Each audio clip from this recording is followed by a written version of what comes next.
So we're here with Matt Robinson. Matt. Where did you grow up? Grew up just outside of Edgewood, south of Altamont, about 12 miles. Where did you go to grade school? Went to Altamont Lutheran Interparish School. Where did you go to high school and what year did you graduate? Graduated in 1994 from Altamont High School. So in high school, did you play any sports? I played baseball for 3 years. Broke my arm my junior year, so that kept me out that year. And I played basketball my senior year. What type of success did you guys have in high school? We were in the middle of the road for probably both baseball and basketball. Graduating in 94, though, if you go back and look at some of the teams in the area in 94, pretty easy to see why we were in the middle of the road. T-Town was undefeated. Louisville North Clay 26-2 when they lost to T-Town. It was the year before Stu Straws made their run to state. So Dietrich was good. There was lots of good basketball. And we were in that Dietrich regional that was just unbelievably loaded that year. How tall are you? 6'4". 6'4"? Okay. Did you go to college? I did go to college. I went to Lakeland and got an agriculture production degree. And then I went to Eastern where I got an education degree with social sciences. Okay. So when did you start your broadcasting career? I actually started in high school. Charlie Niehaus was my speech teacher at Altamont. I was in his class and had expressed an interest in radio at some point in time, and he said, sometimes the radio stations hires some high school kids part-time for weekend work and that sort of thing. So I applied, and Larry Wilson called the house and said, not bad, we'll work on it. And so that's how it got started. So what intrigues you or excites you the most about broadcasting? High school sports, basketball games, baseball. I've drifted into, we've done softball, we've done a volleyball game or two. Just being around the atmosphere, it's a good time. So as far as who has helped you along the way, you mentioned Larry Wilson. What big time opportunities have you had for yourself? Well, it was a big opportunity just getting started with it. As far as the sports announcing goes, it was kind of a quirky situation. Leon Gobzinski was broadcasting games, and they had just kind of started, and apparently he had a miscommunication with the guy that was supposed to help him at the NTC tournament in the consolation and third place game. And Leon knew me. I had just graduated from high school. He knew me a little bit and knew that I was at least around basketball, and he just turned around there at the Crow's Nest and said, hey, do you want to help me broadcast this game? And I said, sure. And he didn't have the book filled out or anything, and it was just about to tip off. So the first quarter I was filling out the book, keeping stats as we went along, and then there was a timeout, and he said, hey, talking on the radio is just like talking in real life. Don't worry about it. Just, when you have something to say it. He didn't realize that I had already worked in radio at the time. So he gave me my big break, so to speak. And after that Saturday NTC tournament, he called me on a Monday or Tuesday following and said, hey, we'd like to have you on board to help us do some games. And really, that's how I got started. So in your broadcasting career, name some of your other colleagues. Well, obviously I work with Greg Sapp now. That's been a tremendous opportunity. I guess I never really worked with Larry once after he hired me when I was in high school, but he was always around. And even though I worked, I won't say we were competitors because I knew who people were listening to if we were at the same game, but he helped me tremendously, just giving me pointers and things like that. But I worked with several people. Obviously Leon Gobzinski. I started doing games with Kyle Harper. Roger Beckhue. I did a lot of games with Steve Widges. I did games with Steve Gillespie. Mark Turner, did a lot of games with him. I did a game with Todd Funneman. Oh, man. So how'd that go? It went fine. Good. Someone proposed the idea that I could do a game with him, and I said, well, we'll give it a try, and it was fun. It was fine. But I can understand your concern. And I'm sure I'm missing out. Obviously Dustin White. I do a lot of games with him now, and Millie Lang. Dustin's great to work with. Millie's always fun to have around, and then doing the games with Greg. Who are some famous people you have interviewed? Really, I haven't really interviewed anybody outside of our basketball area. I mean, talking to coaches and that sort of thing, some baseball coaches, but never interviewed anybody outside of there. I guess you might say Kurt Becker. I've interviewed him as part of the NASCAR stuff, and I talked to him on Saturday mornings when he's talking about horse racing. While sports broadcasting, how many different sports do you broadcast? I have broadcasted basketball. Obviously, that's the primary sport that I've done. But done a lot of baseball, done some softball, volleyball. We usually do the pink out game. I think that's it. Never did football. I was coaching volleyball at the time when I kind of started with this. So Friday nights I would need to be with the volleyball team, and also with the farm. That's harvest. It's some of the road trips the football teams wouldn't be conducive to me leaving the farm at noon or 1 o'clock when they have to go on these trips. So out of all those sports, which one is your favorite one?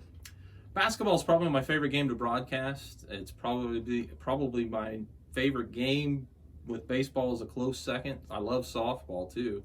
I really love the quickness of the softball game, but basketball I think is I guess my best sport, is the way to say it as far as broadcasting. In basketball, name some outstanding teams. Well, around this area, you've had the pleasure to be a part of it and see all these teams that have just come through. And I say it all the time, but we are just spoiled in this area with the quality of basketball that we have. And as far as my announcing career, going back in the years, kind of a team that sticks out to me is the 2000 Topless team. I believe that was my first opportunity to announce at state. So that group always kind of sticks with me, and what a great team. With Mitch Custer and Andy Gowzinski and Johnny King and John Tipton. I remember a game at Charleston that they won at the buzzer with a pass up court to Tipton from Gowzinski, and he hit a baseline jumper. That was a fun one.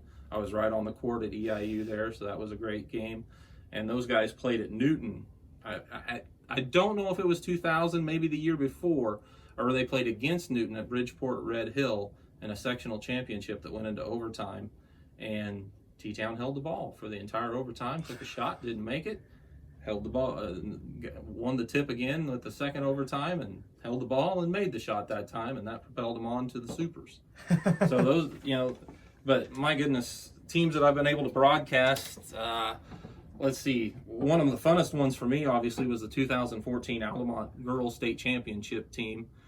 We got to follow them on their postseason run, and Deidre Ledbetter, Lauren White hitting that homer in the 6th inning to give Altamont the lead. That was fun. St. Anthony's 2017 basketball team was a fun one to follow. Obviously, intense game against Oakville for the state championship. That my dad refereed. Yeah, he was there reffing. That's right. 2014 sectional championship game between St. Anthony and Altamont was an unbelievable game because it was such a low-scoring game. And then all of a sudden, Garrett Ziegler came down and hit a shot in the lane with 4 or 5 seconds left. And you thought, well, that's going to be the game winner. And then St. Anthony inbounded it to Neil Williams, and he blasted up the left side and got a shot away at the buzzer there at the basket and won it for St. Anthony there. But, I mean, there's so many good teams, so many good players. It's been so much fun to be a part of it. The Cowden Herrick Beecher City girls teams that went to state. And Dietrich had a team in 2015, I think, that was undefeated until they reached postseason play. That was a lot of fun. So I want to talk about the game from this past February, March, the St. Anthony Central A&M sectional championship game at Casey. What was going through your mind with A&M, and the game was such a huge, highly anticipated game. Yeah. And what was going through your mind as far as this team? Both those teams could have ended up in the state finals. I mean, oh, absolutely. And then with the way it all worked out, it was very disappointing. Obviously for A&M as well, not getting the opportunity to compete. But boy, what an atmosphere! Casey's one of the best gyms to be at. Oh, I love it. And those teams had played each other before.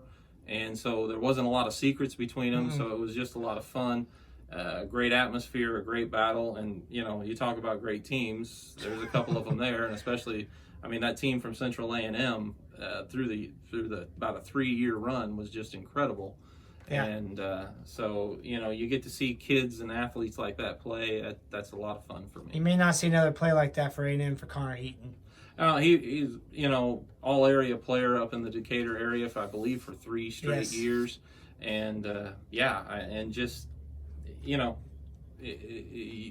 have to appreciate the abilities of those kids. So talk about the coaches around here, the ones that stick out the most to you. Coaching around here is just as good as the athletes and the teams. It all lends into one another. I mean, legendary coaches like Ken Crawford jump out right away, and really enjoyed getting to know a little bit some of these coaches as you work with them quite a bit. And it's a great group of coaches that we have now. I tend to focus on the NTC a lot. Greg Fiesel does a great job over at St. Elmo or Brownstown with his club. Cody Rinker's a tremendous coach at St. Anthony. It's always kind of funny how you find the ties. He's a Stu Straw's kid, coached with Fiesel over at St. Elmo in their program for a year or two, and then came over to St. Anthony. Josh Crumwitty has come into the area as a good coach. John Niebrugge, obviously, from the Teutopolis Tree, coaching over at Altamont. All these coaches are just absolutely tremendous. And, they've been very good to me, very kind to me. And sometimes post-game interviews are tough, that sort of thing. A lot of times after a loss or whatever, the last thing you want to do maybe is have a microphone in your face, but they're always very gracious and kind. And they just do a tremendous job with their programs in and out. So, what are some of your favorite gyms to broadcast in? I go back to Altamont. The atmosphere there, especially your focus in the NTC tournament, that's always going to be high on the list. It's not the easiest place to broadcast from where they have our location, but more than happy to make that work. Actually, the local gyms here in Effingham are very good to announce from. St. Anthony has a nice press box. It's up high enough, but not too far away from the court. Effingham has a very good press box, a little higher than I'd like to see, but still very easy to broadcast a game from there. And then the small schools that you get to, sometimes we have to make shift. Maybe you're on the stage or whatever, but still it's a tighter, packed gym. So it's a lot to me is about the atmosphere, and it's usually fun no matter where we go. What are some obstacles you face while broadcasting? Timing, as far as being able to finagle my schedule, be able to get to the games and that sort of thing. And my wife has a lot to do with making that as a possibility for me. She is really taking on a lot of duties when I'm very busy at night and 3 and 4 nights a week. So that's a big part of it. And then, just like I said, sometimes actually doing the broadcast, equipment stuff, that sort of thing can be tricky, and what equipment will work where at what gyms. And so you have to kind of figure that out. But yeah, it's not too tough anymore. Any basketball stories, that you would like to share? Like I said, I mentioned some of the teams that have been special over the years to watch. I guess the main thing that kind of sticks with me is some of the teams, their personalities. There was a couple of girls teams over at Teutopolis that really had a lot of fun, and they would have a lot of fun with us as broadcasting, and that was, they had a good personality towards it. Was always happy to see us and that sort of thing. And I did have, basketball's given me a lot of opportunities to talk to coaches and talk to officials. And one of the more unique opportunities I had was I actually got invited to go into the locker room of the officials before a game. It was Kirk Hacker, Jim Fisher, yep. and Tony Rodriguez was a crew that worked together quite well and for quite a long time a few years ago. And they actually invited me into the locker room just to kind of see what they go through and what kind of preparations they make. And that was really interesting and neat for me. And that wasn't something that everybody else gets to do. And I appreciated them letting me do that. And so that was one of the stories that's kind of on the fringe of basketball, But I mean, I kind of talked about some of the great teams and the great players that we'd seen.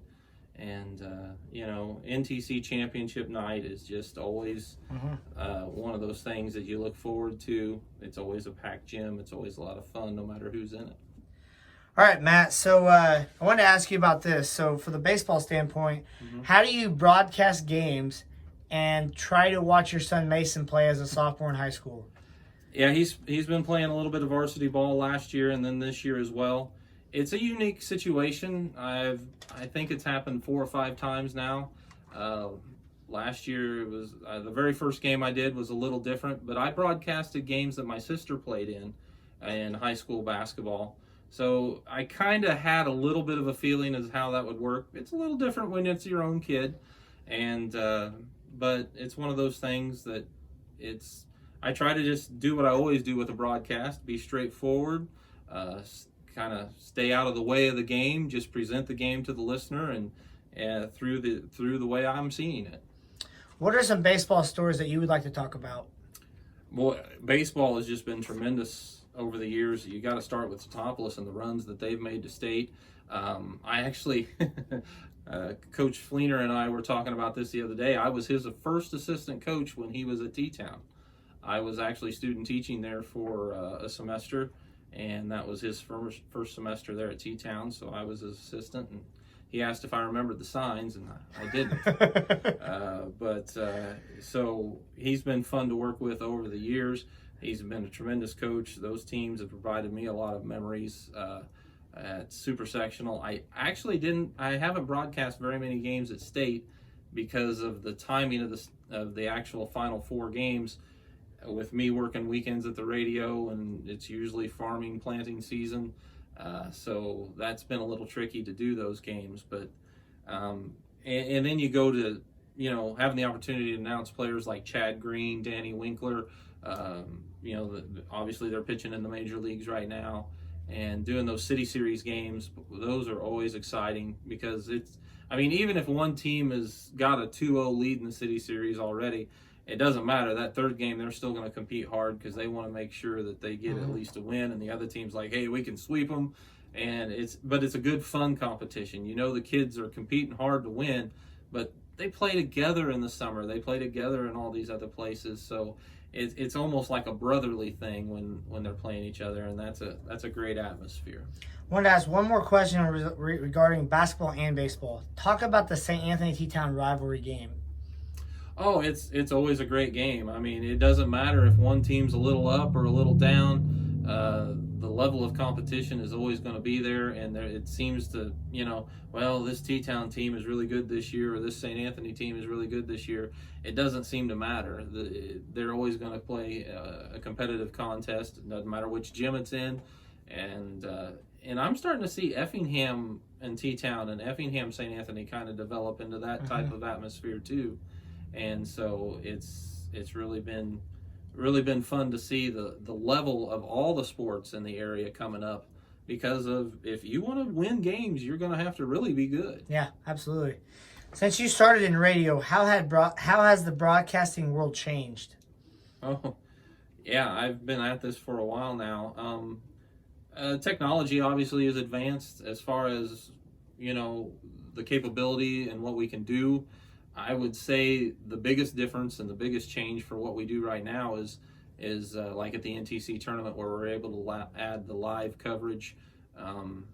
That's the biggest change that we've done, as far as with the video streaming, as well as along with the obviously the radio call, and then being on the internet as well, where people can hear from all over the world, literally.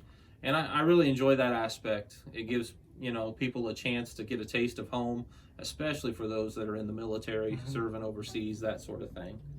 What advice would you give to a beginner in the broadcasting field?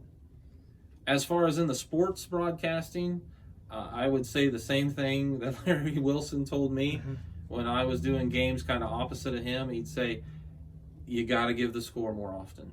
No matter how much you think you're giving it, give it more often. Do it 2 times or 3 times as much as you think you need to. And then you never know when someone's just tuning in, or someone's kind of paying attention but busy with something else too, but they want to know at least what the score is. So pass that along as often as you can. And then I like to just try you always got to remember that the game is the game, and the kids that are playing it, they're the stars. You just got to get out of the way and It's all about just, them. Yep. just bring the game to the people that are listening, and try to be their eyes and ears, and let them just enjoy listening to the kids and the athletes play the game. What has sports, or I guess broadcasting in general, done to change your life?